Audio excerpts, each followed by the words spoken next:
우리 주변에는 참 뛰어난 사람들이 많죠. 특히 미디어를 통해 보여지는 연예인들은 많은 사람들이 부러워하고 좋아할 만한 요소들을 참 많이 가지고 있습니다. 얼굴도 예쁘고 잘생기고 노래도 잘하고 춤도 잘 추고 몸매도 좋고 인성도 좋고 다 좋네 하면서 바라봅니다. 그러면서 자그마한 틈이나 허점이 보이면 장난스럽게 이런 말도 합니다. 아, 그래. 신은 역시 공평해. 모든 걸 주진 않았어. 그리고 쟤는 아마 방귀 냄새가 엄청 독할 거야. 하면서 내가 가지지 못한 무언가를 부러워하기도 하고 또 구태여 조그마한 흠집을 남겨서 끌어내려 보려고도 합니다. 사람들은 내가 가지지 못한 것을 부러워하고 가지고 싶어 합니다. 이 부러움은 그저 멋지다고 생각하고 좋아 보인다고 생각하면서 넘어가는 경우가 많습니다. 하지만 거기에서 그치지 않고 그것을 추구하며 얻으려고 애쓰기도 하죠. 그런데 우리가 보기에 멋져 보이는 것, 눈에 좋아 보이는 것, 부러움과 질투는 우리 스스로 만들지만은 않습니다. 우리 사회가 그런 것들을 만들어내기도 합니다. 다시 말해서 우리가 가지고 있는 부러움이나 시기, 질투 혹은 소유하고 싶은 마음은 내가 진정으로 가지고 싶어 하는 것이 아니라 사회에서 만들어낸 것들이 있습니다. 다시 말해서 내가 가지고 싶은 것이 아니라 사회에서 가져보라고 말하는 것들이죠.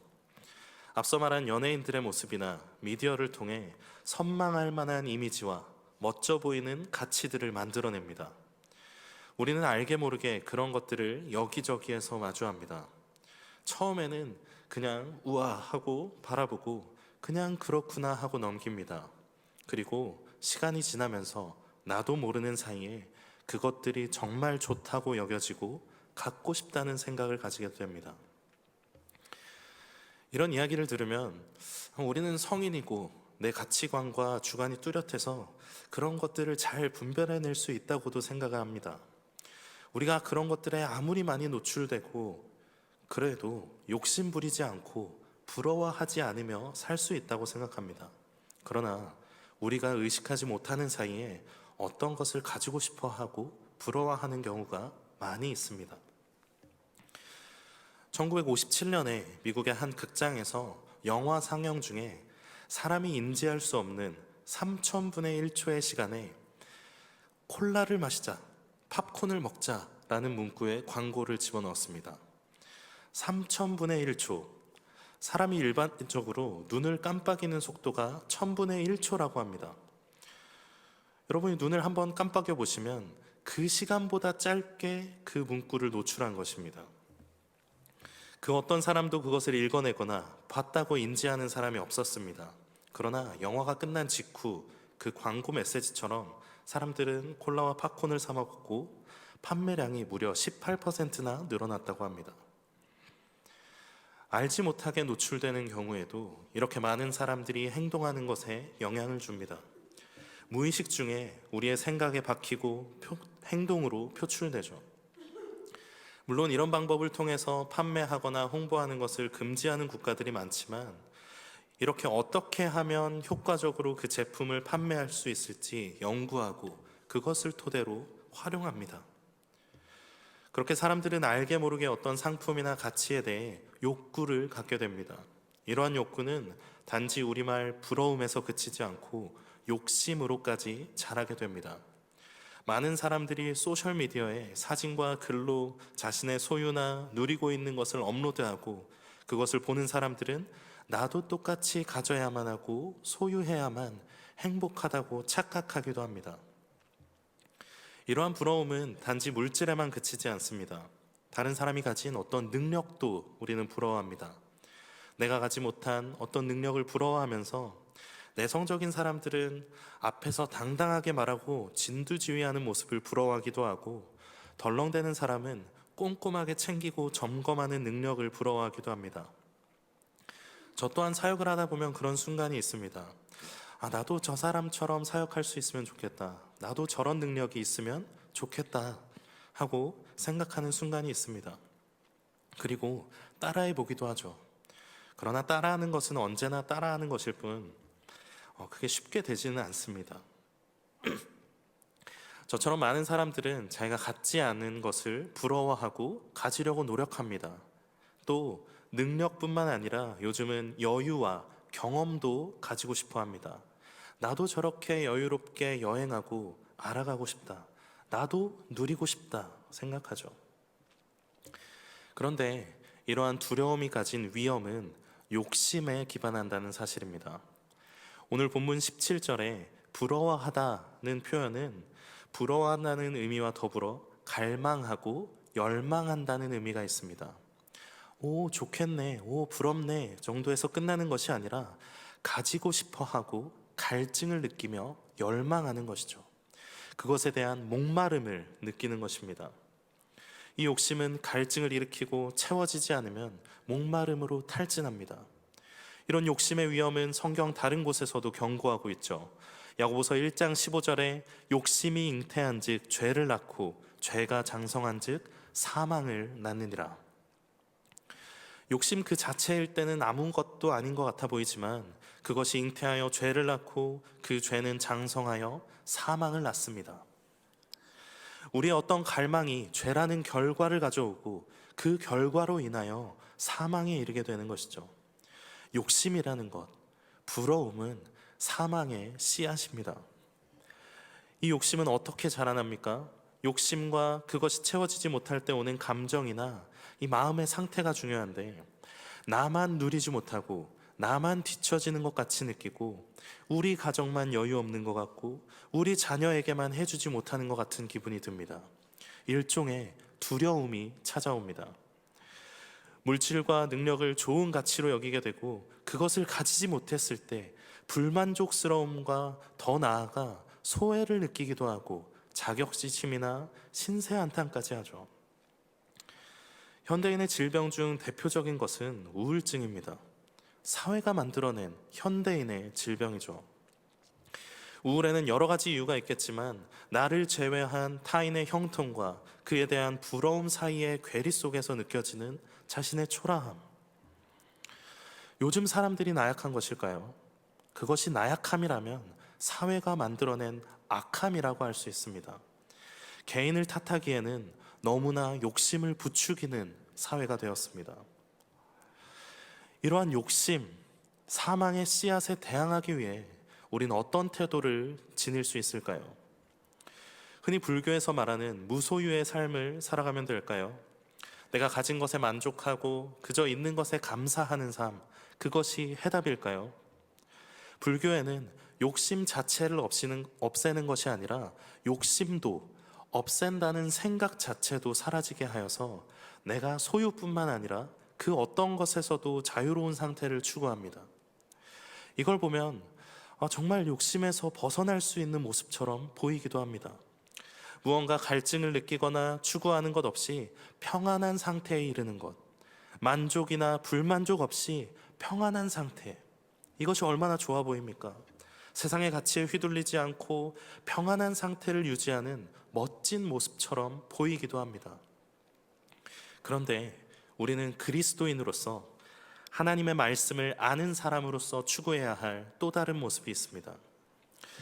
오늘 성경 말씀은 악인의 형통을 부러워하지 말고 항상 여호와를 경외하라고 말씀하십니다. 자세히 들여다보면 무언가 앞뒤가 맞아 보이지 않는 문장입니다. 악인의 형통을 부러워하지 말아라.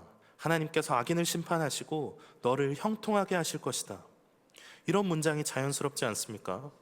그런데 오늘 하나님께서는 우리에게 악인의 형통을 부러워하거나 그것을 갈망하고 열망하지 말고 항상 여호와를 경외하라고 말씀하십니다.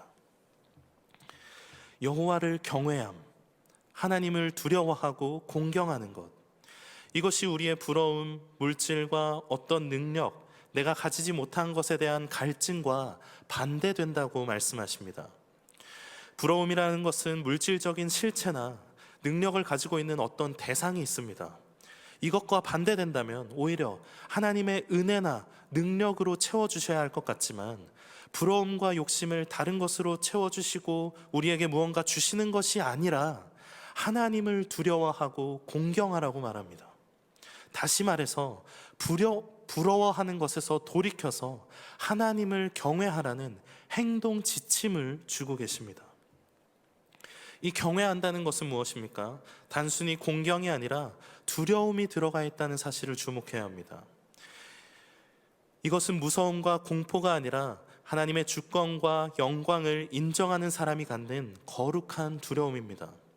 하나님께서 온 세상을 통치하시고 주관하신다는 사실, 그것을 인정하는 사람이 갖는 두려움입니다. 이 두려움과 공경은 무소유와 소유 사이에 있는 것이 아니라 나의 존재가 어느 위치에 있냐는 것입니다. 나의 존재가 하나님의 그 뜻과 통치 아래에 있느냐, 아니면 세상이 추구하는 방향과 세상이 말하는 가치 아래에 있느냐 하는 문제입니다. 내가 하나님께 속해 있냐, 세상에 속해 있냐 하는 문제입니다. 우리가 바라보는 방향은 세상이 정해주는, 세상이 소개하고 멋지다고 말하고 이것을 가져야 한다고 말하는 그 이정표대로 걸어서는 안 됩니다.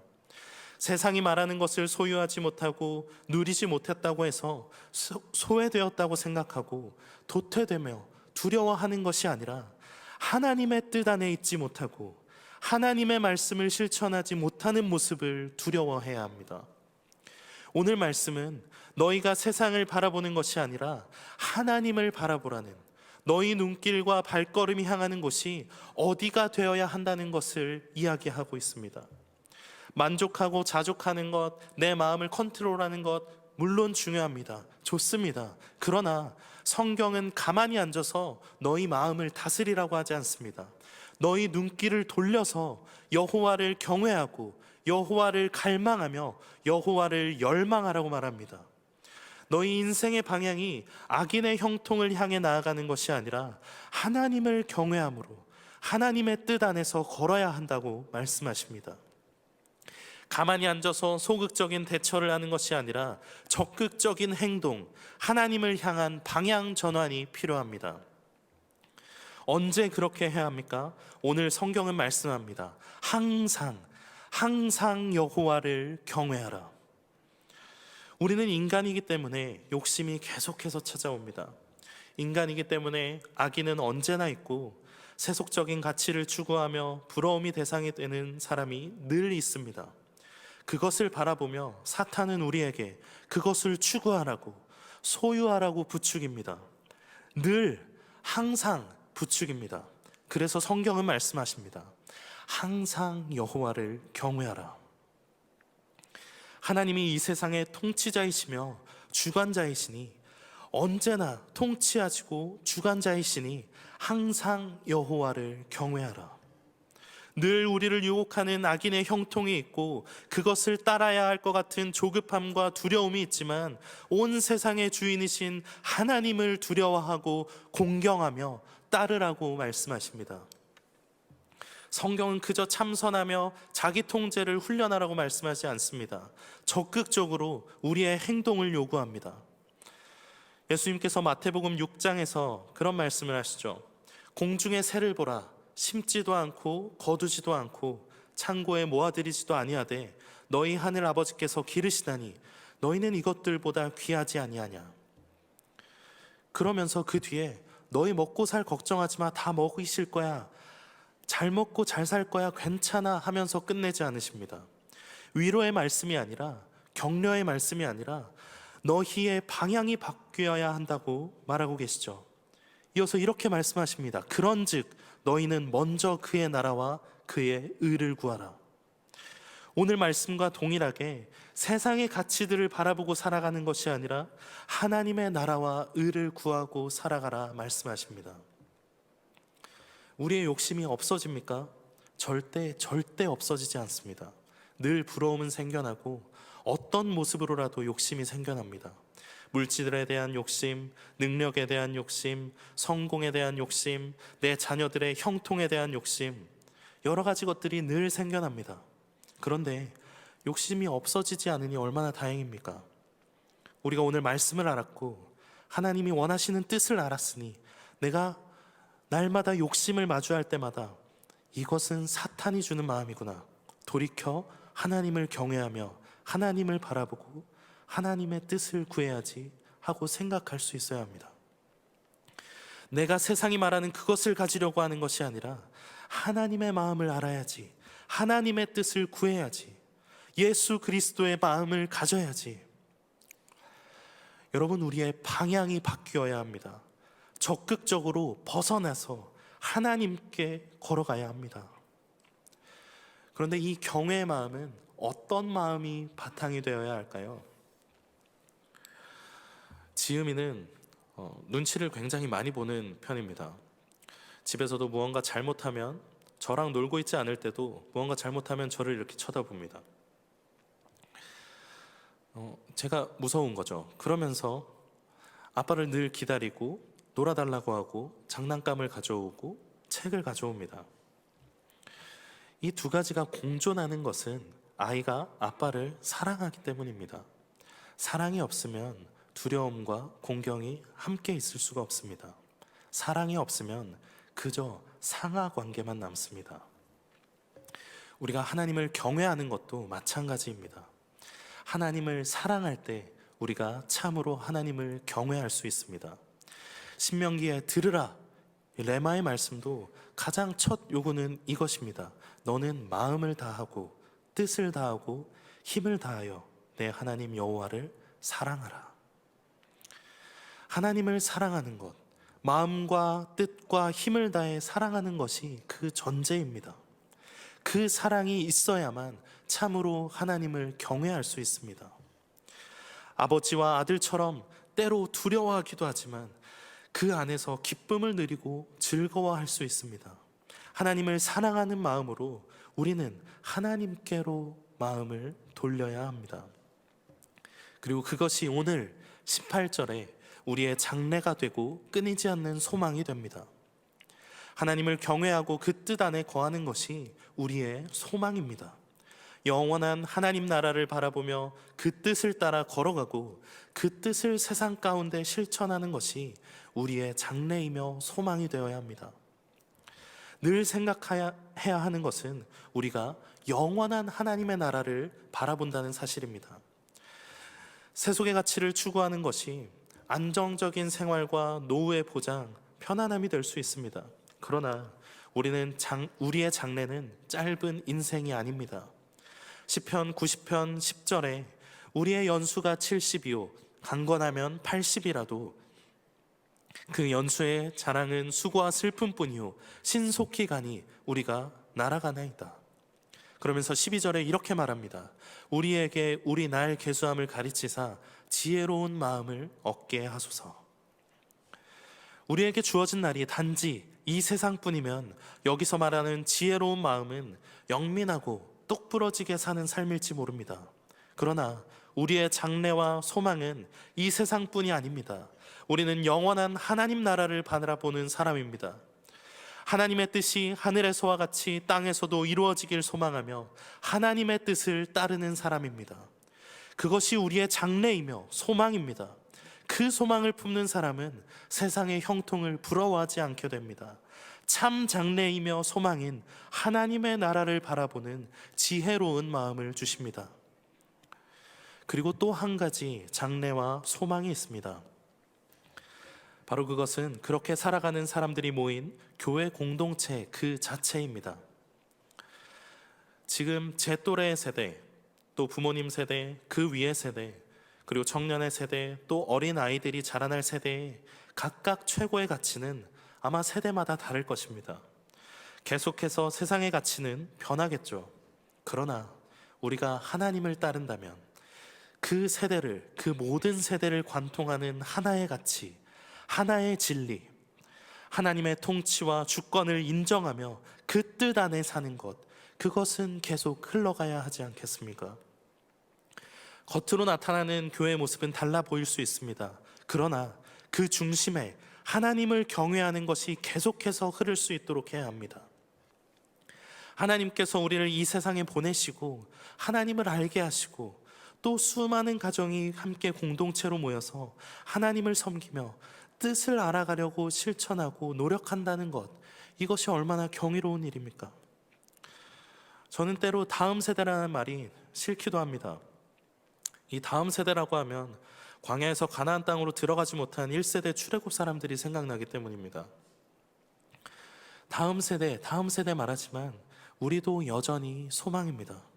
여러분도 여전히 교회의 소망입니다. 우리는 모두 하나님 나라에 들어갈 한 공동체입니다. 물론 다음 세대에 소망이 있습니다. 그런데 지금 이 세대도 누군가의 장래였고 소망이었습니다. 그렇게 생각한다면 교회 공동체는 늘 하나님 나라의 장래이며 소망입니다. 지난번에 제가 한 모임을 하면서 한 분이 이제는 자신이 섬기는 이 사역을 내려놓고 싶다고 말씀하시면서 여러 가지 이유가 있으시겠지만 본인이 아름답지 않아서 빠지고 싶다고 말씀하셨습니다. 그러나 거기에 참여한 다른 모든 사람들은 그 섬김 자체가 얼마나 귀하고 하나님 앞에 얼마나 아름다운 것인지 알고 있었습니다.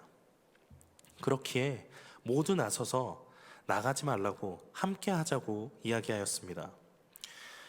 교회의 아름다움, 교회의 장래, 교회의 소망은 세상의 가치, 외적인 아름다움이 아니라 하나님 한 분, 그분을 경외하며 함께 나아가는 우리 모두에게 있습니다. 하나님을 경외하는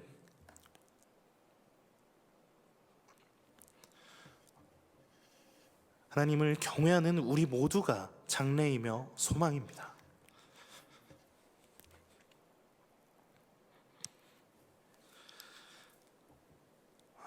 사랑하는 성도 여러분, 세상은 계속해서 변하고 세상이 아름답다 하는 가치들도 변하고 세대마다 추구하는 가치들도 변합니다.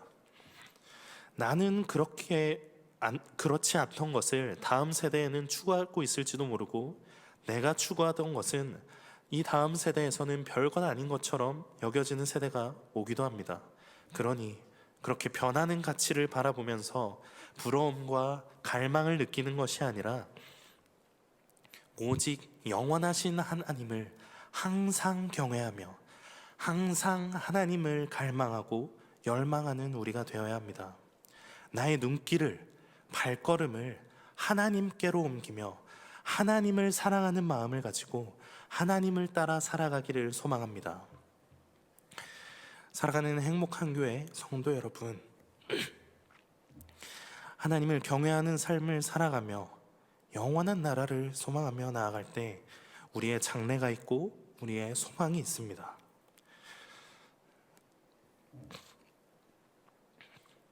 우리가 교회의 장래이며 끊어지지 않는 소망입니다.